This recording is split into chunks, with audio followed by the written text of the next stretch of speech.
A new missile has entered the battlefield. This is not simply another wave of attacks, but the introduction of a new weapon. According to Iran's Islamic Revolutionary Guard Corps, the IRGC, the 54th wave of Operation True Promise 4 marked the first combat use of the Sejjil missile in the current conflict. The Sejjil is a solid-fuel, medium-range ballistic missile with an estimated range of between 2,000 and 2,500 kilometers. Solid fuel dramatically reduces launch preparation time because the missile does not need to be fueled immediately before launch. Instead, it can be stored in a ready-to-fire state and deployed rapidly. Every solid fuel system Iran adds to its arsenal reduces the time Israeli defenses have to detect, classify, and intercept incoming threats. And the Sejjil is not a small missile. It is a two-stage system designed to carry heavy payloads deep into enemy territory.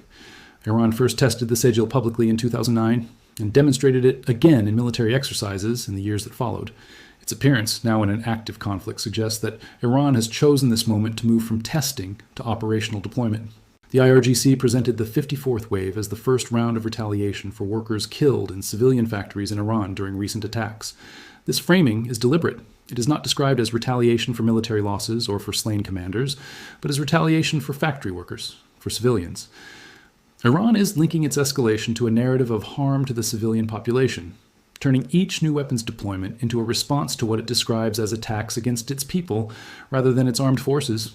The IRGC stated that the strikes targeted both Israeli sites and American military assets across the region. The debut of the Sejjil missile was not presented as a demonstration, but as a response. The Sejjil strike did not occur in isolation. It followed a rapid sequence of escalating waves. Iran stated that the 51st wave extended beyond Israel to targets linked to the United States in Iraq and Kuwait, although the exact list of targets remains based primarily on Iran's own account. What broader reporting indicates is that the geographical scope of the campaign now spans multiple countries in each wave. The logistical effort required to conduct strikes across such a range suggests operational planning that has been in motion since the beginning of the war. The 53rd wave pushed even further. Iran claimed it used Fatah missiles, described by Tehran as hypersonic, alongside K-bar ballistic missiles and drones against U.S. forces at Al-Dhafra Air Base in the United Arab Emirates. Iran stated that Al-Dhafra had played a supporting intelligence role in operations against Iranian territory. Israeli command and control centers were also claimed as targets. The combination of weapons is escalating steadily. The Fatah missiles, described by Iran as hypersonic, represent a class of weapons designed to maneuver during flight and evade interception. Whether Iran's hypersonic claims will withstand independent scrutiny remains uncertain, but the declared intention to deploy weapons that interceptors cannot reach aligns with a campaign designed to overwhelm Israel's defenses by exceeding their speed and response capacity. Then came the report that altered the strategic picture. The news outlet Semaphore, citing anonymous U.S. officials, reported that Israel informed the United States this week that its stockpile of ballistic missile interceptors is critically low. According to the report, Washington had been aware of Israel's limited capacity for months. One official told Semaphore, "This was something we expected and anticipated." Israel entered the current war already facing a shortage of interceptors after last summer's conflict with Iran. Its long-range air defense systems have been strained by a campaign that has now reached 54 waves of attacks. The interceptor crisis does not appear to have surprised Washington. It follows a trajectory that was already understood, and Tehran appears aware of it as well. The situation has been further complicated by a specific tactical decision Iran made weeks ago, adding cluster munitions to its ballistic missiles. CNN and the Associated Press, citing Israeli military officials, reported that approximately half of the projectiles Iran has launched toward Israel carried cluster munitions. Israeli officials told the Associated Press that the warheads they examined contained between 20 and 24 submunitions. Each submunition is small, fast, and disperses across a wide area. Israel's air defense systems have successfully intercepted most incoming ballistic missiles, but submunitions present a different challenge. They are too small and arrive with too little warning for interception systems designed primarily to stop the carrier missile itself. One of these submunitions killed 2 people on the outskirts of Tel Aviv last week. Others have caused injuries in multiple incidents. The Semaphore report raised an immediate question.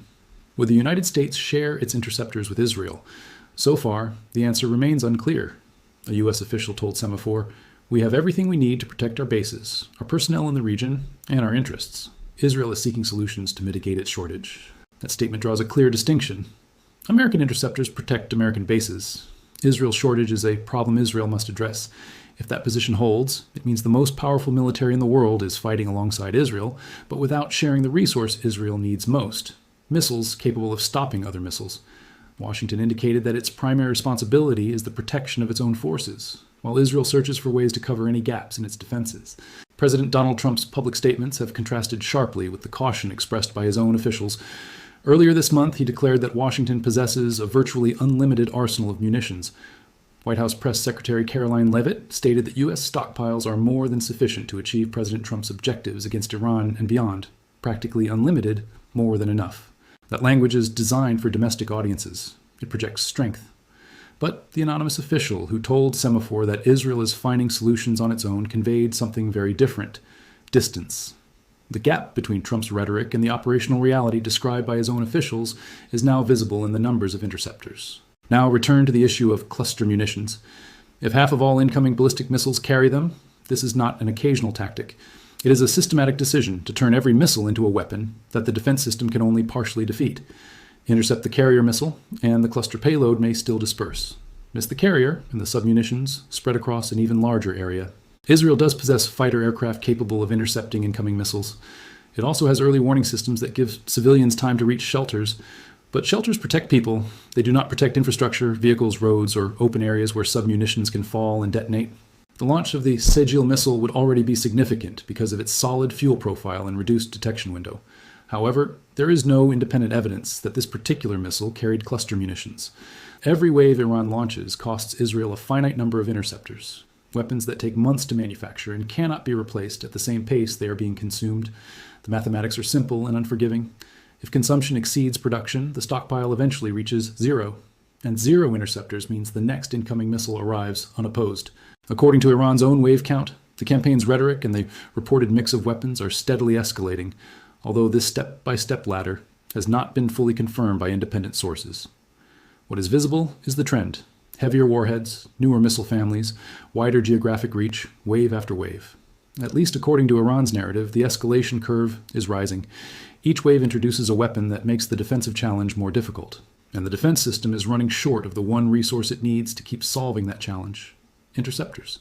The claim of a shortage is now public, though still disputed. Semaphore reported it, citing anonymous U.S. officials. Israeli officials publicly denied that the country's interceptor reserves are critically low. The White House responded with assurances about American stockpiles. Yet, even a contested report changes the information landscape. The Iranian Revolutionary Guard monitors Western reporting as closely as any intelligence service, and the mere publication of such claims shapes Tehran's calculations.